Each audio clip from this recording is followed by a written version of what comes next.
Hello and welcome back to my Gold Award. My name is Madison O'Neill and this is the Pillowcase dress tutorial. So first off, this is the pattern from the Little Dresses for Africa website. It has a lot of helpful information on there, including the instructions, so you can do it by yourself. I'll be linking it down in the description below, and these are my measurements in the top right corner. Feel free to pause it and take a look at those, but I'll explain them as we go. All right, starting off, you're going to need one pillowcase and you're just going to fold it in half lengthwise or hot dog style. And just make sure all the edges are lined up nice and neatly. So the first thing we're going to do, line it up, line it up. That is the top of the pillowcase. We're going to start from the top and we're going to measure down the side. You see 1.5 plus whatever size you're making it. So I think we are making either a medium or a small. So that's 6 inches. So I'm measuring 1.5 plus 6 inches, and that brings me to 7.5 inches. The 1.5 inches is for a channel for the ribbon later. Now you'll measure in 2 inches.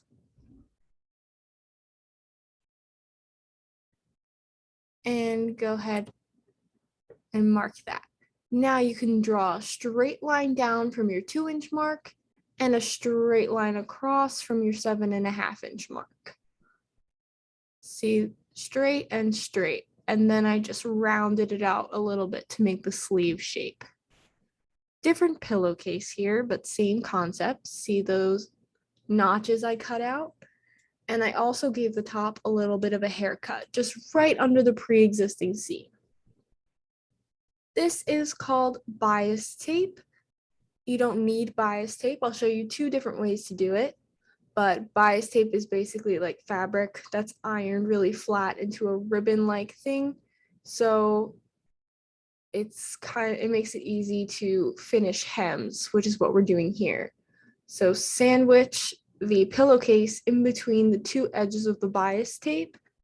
Make sure everything's lined up, and then you can go ahead and pin them together. Once again, make sure everything's like tucked very neatly, nice and lined up. So you're lining up the pillowcase with the fold and then folding over the bias tape. A very helpful way to pin is pinning the pins so that they are facing inward towards your, like sideways inward towards your project, like I did with that blue one and like I'm about to do with this pin. That just ensures that it doesn't matter which end you start sewing from, the pins won't poke you as you go. Sleeve adjustment, and I'm going to show you another way to do the sleeves if you don't have bias tape. So go ahead and flip your work inside out. And what you're going to want to do here, when I kind of show in the next clip, is you kind of want to scoot the underneath fabric out of the way. You're folding the raw edge in and then folding it in again and only pinning through the one side of the dress. So you see, like I just pinned through both layers. Yeah, you don't want to do that. You want to pin right through there we go. So it's just one side of it. And just tucking it in and keep on pinning. I think we're gonna do it again and it'll be a little bit better than this, but it's kind of like you're cuffing your pants is kind of how you want to think about doing this. It's called a rolled hem. Okay, see, I have my 2 sides. I take that one, fold it, scoot it out of the way, kind of. See that? Whoop, scoot. Now I'm only working with this side. Fold it in again, fold it in again, And then you can go ahead and pin, and you can use the table as kind of like assistance there. So pinning against the table, and make sure you do this on a table that you don't really care about scratching up, or a surface that can't get scratched, because the pins will scratch. Okay, threading your machine. Follow the arrows on the machine. They will be your friend. But here's how to do the bobbin. You'll want to work only on the top of the machine. Don't worry about doing anything else. Wrap it around that little button thing, and you're going to thread the thread through the center of the bobbin and out the top. So you're only going through one end. See that? Through the center, out the top. And push it over. And then you can begin sewing, but you're not actually sewing. When you press down on the pedal, it will wrap up the bobbin instead. Hold that string that you loop through nice and tight, and it will, but not too tight, just hold it steady. And the more it wraps, the string will eventually break. There we go. And you can just discard that and you're in pretty good shape. Finish wrapping it up then until the bobbin's full. Then you can trim the bobbin thread off, and follow the rest of the arrows on your sewing machine to thread the machine, wrapping it around the needle and then threading the thread through the front of the needle. To thread the bobbin, you're going to want to make sure that your bobbin is in the shape of a P, so the thread hangs out on the left. Go ahead and pop that in place. You're taking one hand and holding the top thread steady, and you're turning the hand crank with the other hand. Then when you pull that top thread ever so slightly, you'll see a loop come out. You can glide your scissors underneath and grab that loop, and that's pulling the bobbin thread up through the middle and out the top. Go ahead, put the cover back on, and you're ready to sew. Take your threads, put them to the back, all set. So you can see the little lines on the sewing machine. I'm going to be following the 5/8 inch line, but you can follow any line that you want. Use the lines as your guide to feed your fabric through. Putting the foot down with the lever. The foot keeps it steady. Make sure to keep the foot down while you sew. See, I'm readjusting, getting it on that line. And then we're going to start sewing. We're going to sew about 4 to 5 stitches forward on a straight stitch. 4 to 5 stitches forward. See this? 1, 2, 3, 4. Hold the reverse button. 1, 2, 3, 4. And then you can go forward the rest of the way. This is called backstitching. It's the same, like you do that method all the time. Backstitching is super important if you want to keep your projects held together. What we're sewing here, we're keeping it in line. We're only sewing the bias tape to the sleeve cutout that we made. You're not sewing the sides together or anything like that. You want it open, and you want to sew it just a straight line all the way across. See that? It's still open. Nothing is connected except for the bias tape and the edge of the pillowcase. Backstitch at the end of your project. You can then cut the thread and trim the excess. And then we'll do the same on the other side. So the 1.5 inches is for the channel, like I mentioned before.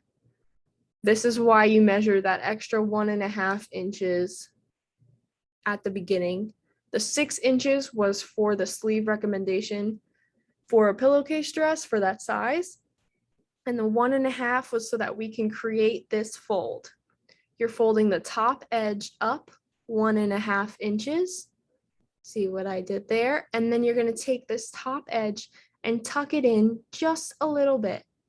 It doesn't really have to be super accurate. It's just a little tuck so that your sewing machine has something to grab onto, but it's still a nice clean hem up there.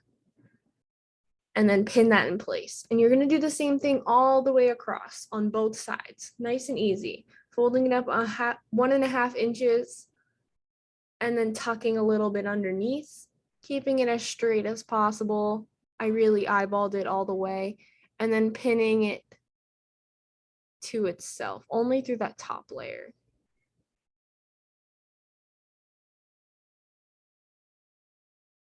One and a half, tuck a little bit under, make sure it's straight, and take another pin, and then poke the pin through. And do that all the way across and on the other side. Now, taking the two ends separated, you're going to take the top of the front, let's say, the top of the front of the dress. You're lining up the edge that you just folded with the rest of the dress in the middle of your foot pedal, turning it onto a zigzag stitch,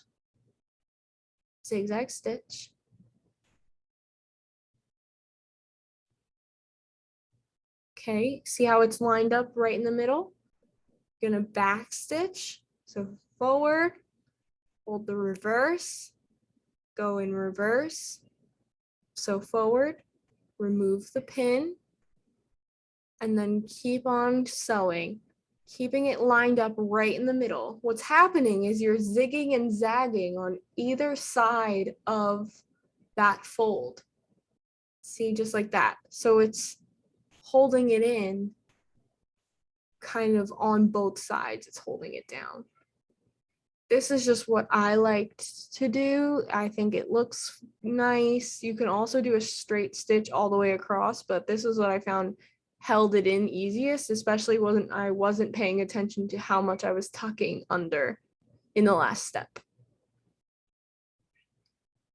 Back stitch at the end, and then you're good to trim off the excess thread. Highly recommend trimming off the excess thread as you go with each step.